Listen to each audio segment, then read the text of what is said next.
Welcome to Dayspring Senior Living, and this is a training video that is focused on resident engagement here at Dayspring Senior Living in Hilliard, Florida. So let's talk about what is resident engagement. Resident engagement is about creating structure, memories, and fun. Remember, part of your focus is to really help promote and encourage residents to become engaged in meaningful memories and meaningful structure that result in fun. Resident engagement is built around what our customers want, the families and residents. Resident engagement requires planning, development of resources, and supervising residents, families, and volunteers. It's a very important job on our campus, and we know that you're going to do a fabulous job. So a question I often get is, how do I determine what residents want to do? You'll need to meet with each resident individually because they are singularly and a person that has a lot of opinions once you start asking them. Once you glean answers to your questions about their interests, you'll upload to Point Click Care. It's very important that you have a spiral notebook to take notes in because residents oftentimes will have a lot to say. Make sure you speak with the power of attorney, the POA, or the family if the resident's not able to respond about things that they like to participate in, things they used to do, things of that nature.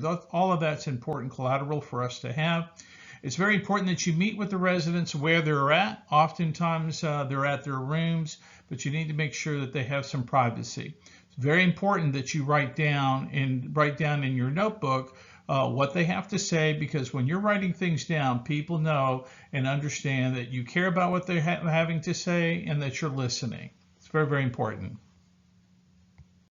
So how do I build a schedule? You'll need to meet with the facility manager to review and discuss your proposed schedule of activities or programs. You'll also need to update the calendar on Point Click Care. You'll be given access to that and also training on how to use the system.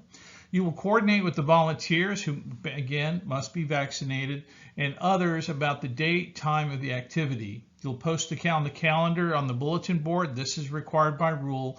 So on each of the bulletin boards at both the James Building as well as the Huey residence, you'll need to make sure that this information is clearly posted so residents know what to expect and what's coming next. Very simply, resident engagement is about bringing fun on campus and taking fun off campus and going off campus for things. We'll look to book each month a contracted musician to perform in Preston Park, which is right there in the middle of the campus.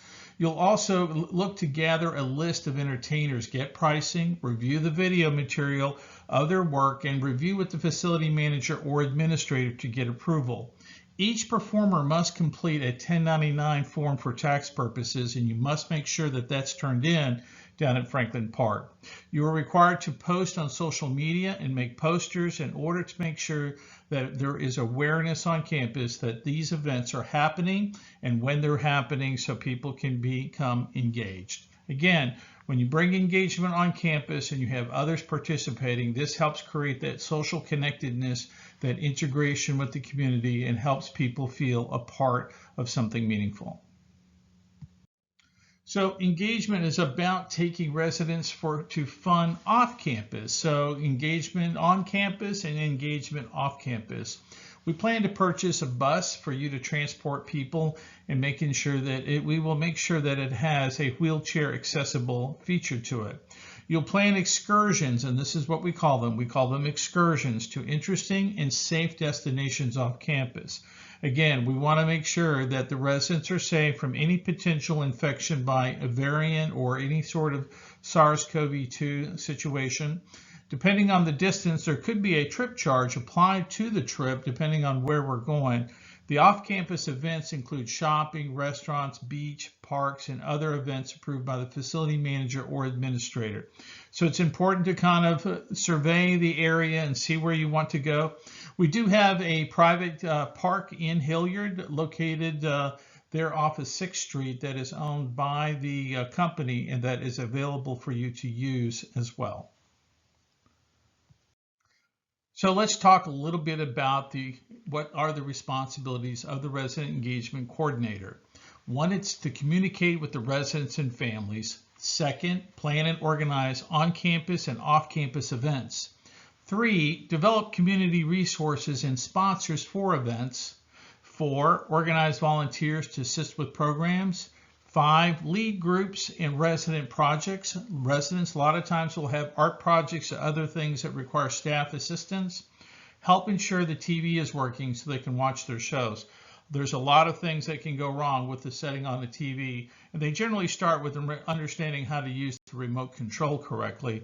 But in the event that the TV is not working, we need to make sure that you'll be the person to contact the TV guy to get the TV guy in there to make sure we get them their television back online.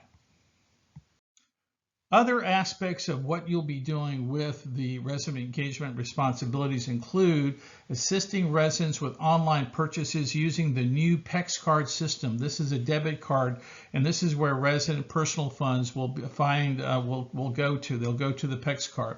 Assist residents with Zoom visitation with families when in person is not possible. Organize a monthly birthday party for residents who are celebrating birthdays.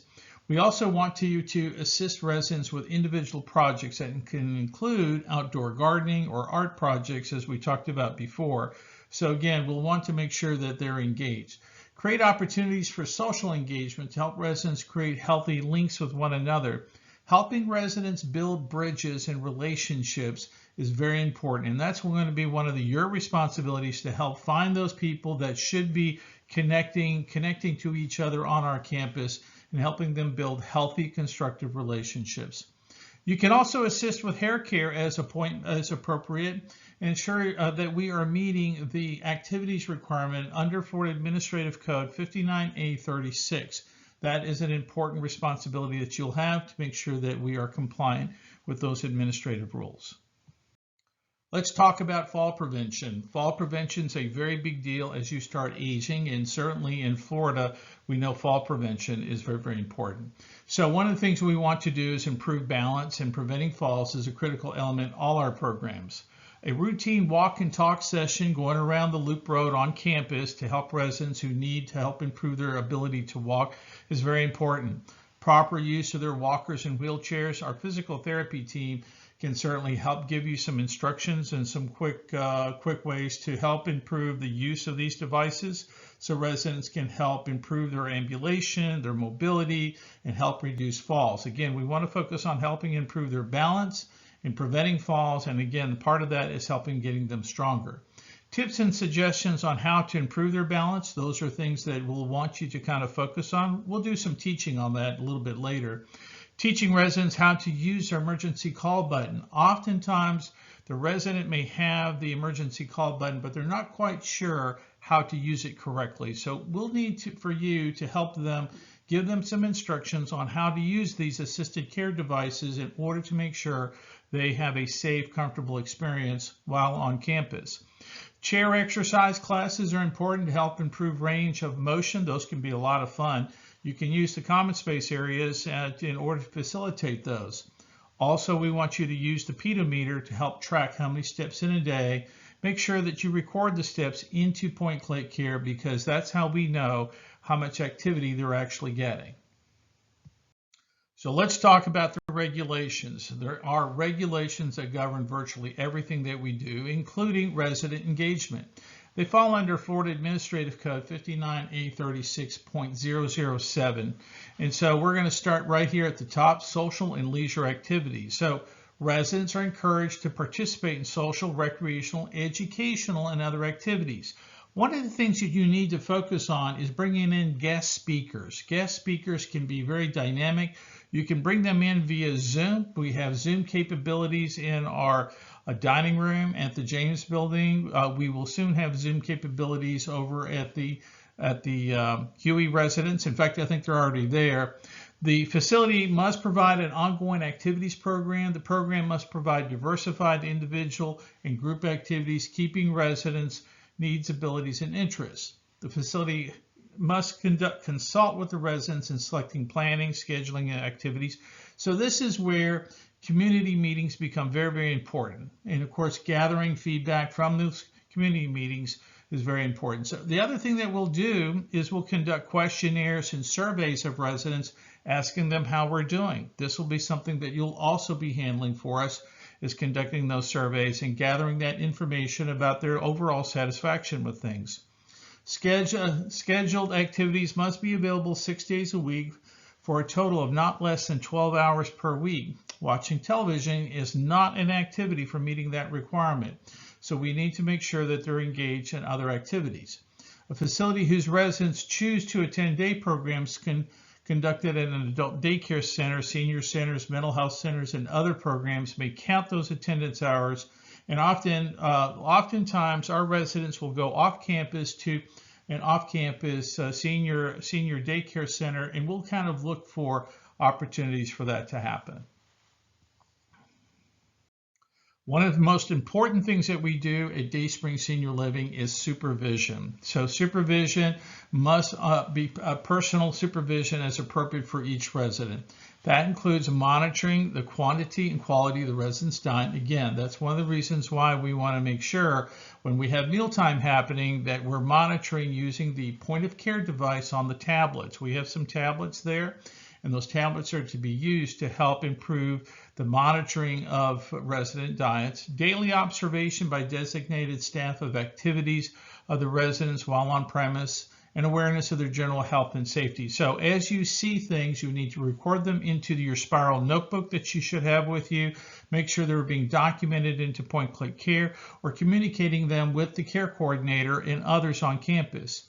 Maintaining a general awareness of the residents' whereabouts. Again, the residents may travel independently in the community, but we have to maintain an awareness of where they are. Contacting the resident's healthcare provider or other appropriate parties, such as the resident's family guardian, healthcare surrogate, or case manager, if they exhibit a significant change in condition. Contacting the resident's guardian, case manager, if the resident is discharged or moves out. Maintaining a written record, updated as needed, of any significant change or illness that requires medical attention. So these are primarily responsibilities, the supervisional activities of the care coordinator, as well as the direct care staff and the facility manager. Now, however, you'll play a role in helping gathering information about how they're doing as you're observing them during the course of the activities or the groups that you're having, or during off-campus interactions as well. That's why your spiral notebook becomes very important, and then you have to communicate that information into the point-click care notes so we can make sure everybody's updated on what you've learned about that resident. So again, as you're interacting with the resident, engagement coordinator needs to document in the notebook complaints and requests from residents, and then send a secure message to the appropriate staff to assist them. The resident engagement coordinator must document into point-click care, that's PCC for short, any notes or issues observed or noted during groups and activities. There's a lot of information that you'll become knowledgeable about, and again, as they are working with you, you'll become aware of concerns that residents have, as well as their families, and we'll need to make sure that information is being conveyed into the system of care so we can respond to it. So we're going to talk a little bit about resident rights. That's under 59A36.007, Section 6. This is very, very important. So a copy of Resident Bill of Rights shall be posted, provided by the Long-Term Care Ombudsman Council. The poster must be posted in full view and accessible to the resident. We're going to need you to focus on this as a priority part of what you're doing. You also have to have a written grievance procedure for receiving and responding to residents' complaints. Again, because of the nature of your work, you're going to have a lot of interaction with residents, and you'll be receiving grievances and complaints. And again, these telephone numbers for lodging complaints have to be posted in full view for the Ombudsman, Disability Rights, and the Florida Abuse Hotline, so the residents have full access and the ability to file complaints as they decide. So there is specific requirements about the minimum font size of being 14, and we want to make sure that you're helping us maintain compliance and adhering to these standards. So a little bit about their facility must have a written statement of its house rules and procedures that include in the admission packet.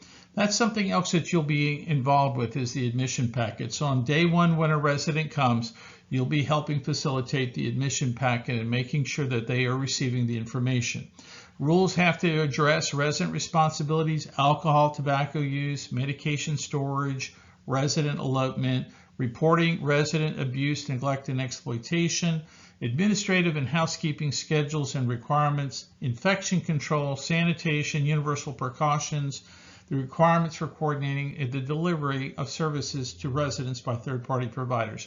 All of these have to be spelled out in the admission packet. And so the admission packet will be a project that you'll be taking on and becoming very familiar with.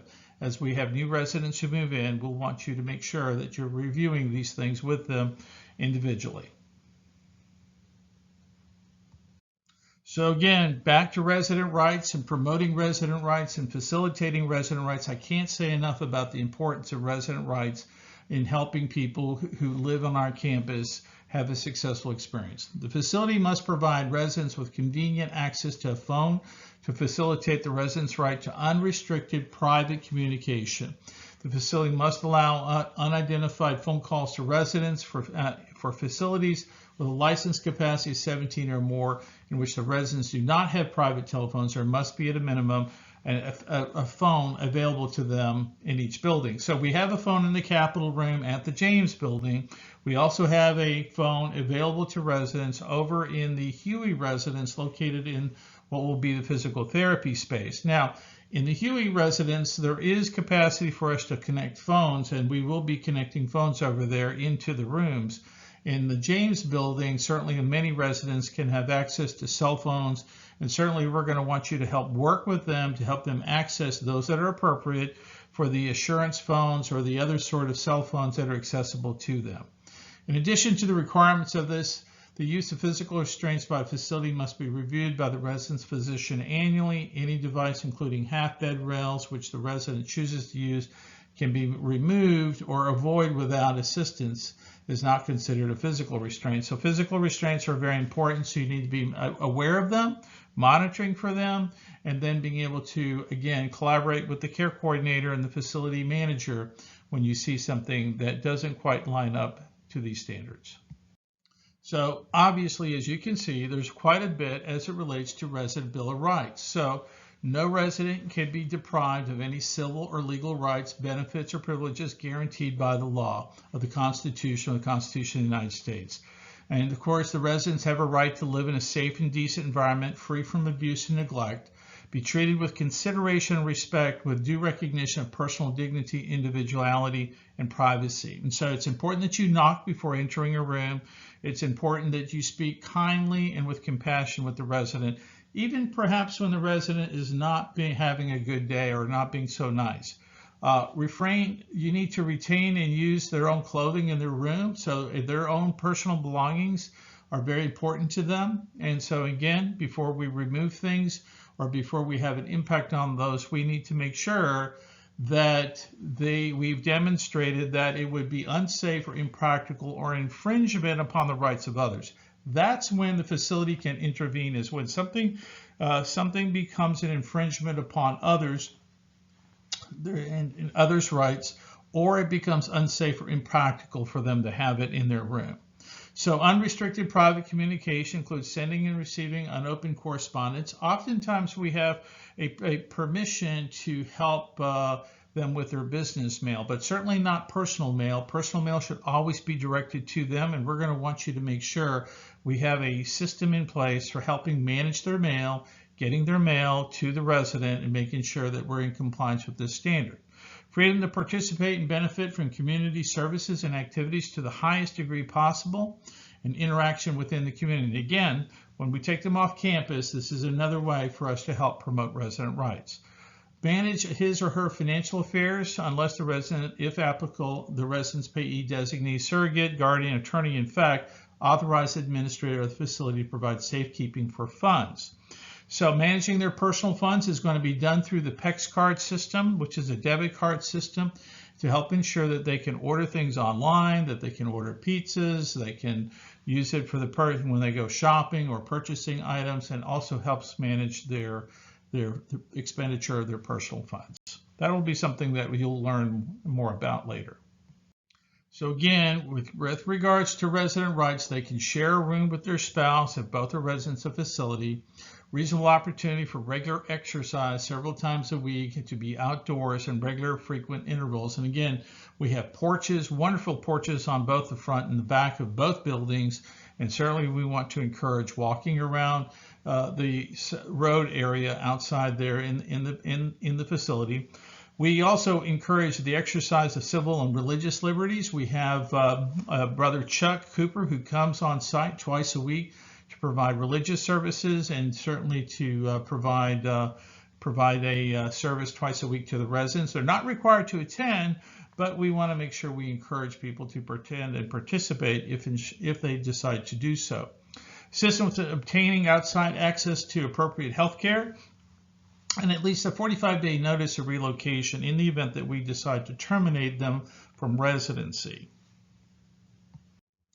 Continuing on with resident rights, the residents have a right to present grievances and recommend changes to policies and procedures. This is when you're going to deal with these issues in the community meeting. And the administrator of a facility shall ensure that a written notice of rights, obligations, prohibitions set forth in this part is posted prominently. So again, you want to make sure that the Resident Bill of Rights are posted in the building so people can see them and recognize them. So it's very important that from a regulatory standard, the Agency for Healthcare Administration conducts regular inspections. They're going to conduct a survey to determine whether the facility is complying with this part as a prerequisite of initial or licensure renewal. In order to determine whether the facility is adequately protecting rights, they will conduct it through their sample conversations and interactions with the residents in order to determine whether those rights are being promoted and protected. So the facility cannot hamper or prevent residents from exercising their rights as specified in this section. So it's very important that we understand what those rules are and making sure that we are compliant with those rules.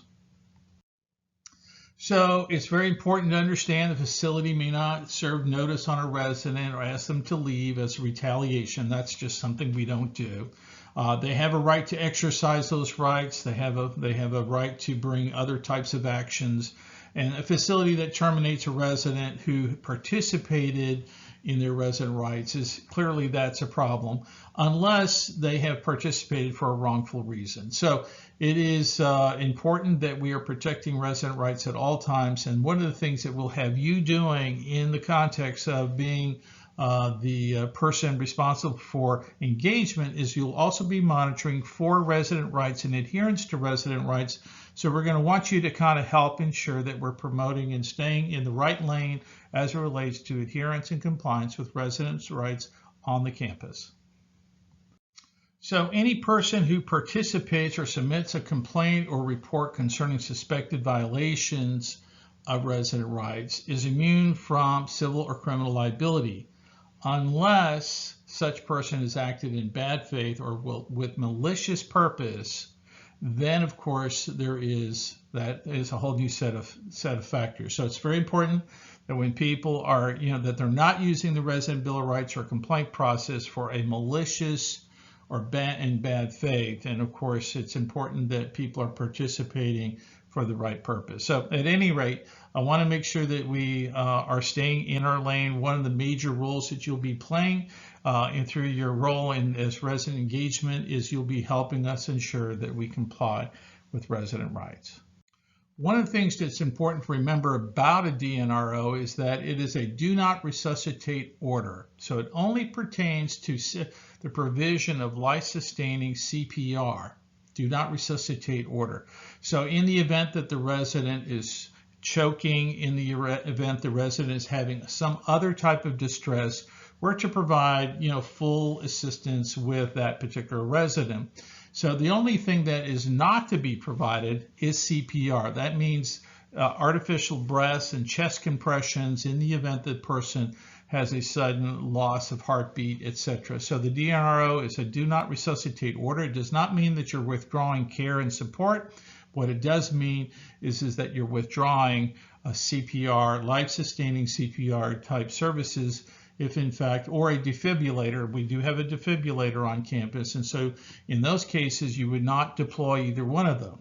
And so what's important though is to remember that you're to provide other assistance necessary if a resident comes into distress. So what do you do during an emergency, during an excursion? Well, the first thing you do is you remain calm. The second thing you're going to do is pick up the phone and call the administrator at 904-583-0134. If needed, you're going to call 911. Do not hesitate to call if in fact you think you need it. If there's a conflict on the bus, what you're to do is immediately stop the vehicle at a safe place and then call the facility for instructions. You do not need to be in a moving vehicle while people are having an argument. If there is a medical emergency, you're going to call 911 in the facility to determine if a DNRO is in place. It's very important that you respect and recognize the DNRO before you provide life-sustaining CPR or an AED assistance. As we talked about, do I need to help a resident who has a DNRO? You need to assist the resident even when there is a DNRO. The only thing you would not do is perform CPR or provide breaths for somebody who has a DNRO. Always try to assist the resident when it appears that there is a crisis. Physical exercise is very important. We'll be implementing some physical exercise equipment on campus. That will be something that you'll have training and you'll be engaged in. We desire to reduce falls as a goal. Walking and ambulation is important to helping residents avoid falls. You'll notice the nice big sidewalks that we have constructed on campus, and the nice big sidewalks are intended to help facilitate walk and talk, an event on campus and with important health benefits. You should also have a radio with you while you're on campus, because the radio will allow you to immediately access other staff to come and assist you. If in fact somebody does have a fall, they need to be picked up, then you should always have two people trying to assist you for your safety and the safety of the resident. So resident engagement is about building relationships. Building relationships between residents is how they make a connection to home. Make sure that you work with them to decorate and help improve their living spaces. Be sure to document these activities in Point Blank Care. But again, it becomes about the relationship that they have with each other and that they have with you and the staff. So it's very important to be monitoring those relationships and be aware of those relationships and helping facilitate and promote good, healthy relationships throughout the campus. That's the end of this presentation. Any questions or any need for answers, you're always going to pick up the phone and call the administrator, Douglas Adkins. I can be reached at 904-583-0134. I can also be contacted on my email at doug@dayspringseniorliving.org or doug@dayspring.health. Either one will work. And so we look forward to working with you. And again, we are excited to see what sort of fun we'll have on campus and off campus through the provision of resident engagement services. Thank you.